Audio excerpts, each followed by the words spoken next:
the situation in Autonomous District Council where the employees are protesting against the pending salaries, which is due for last 43 months, and this week it will be 44 months. Amidst the protests, Honorable Chief Minister has given a statement that the state will be paying the salaries from November.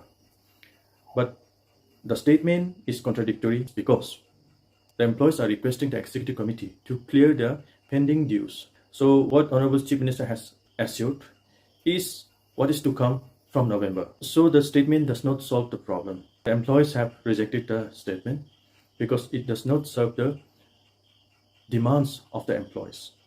So it is being highlighted in different media in a different light, but the fact is that the employees are demanding their pending salaries. They're not asking the state to take over district council.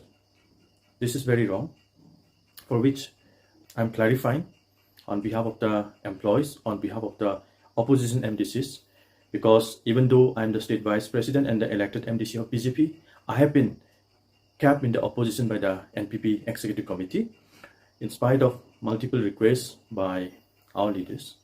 So I stand as an opposition and I stand in solidarity with the employees whose demand is genuine, and the NPP Executive Committee has failed to uphold its own promises by not paying the salaries for last 43 months.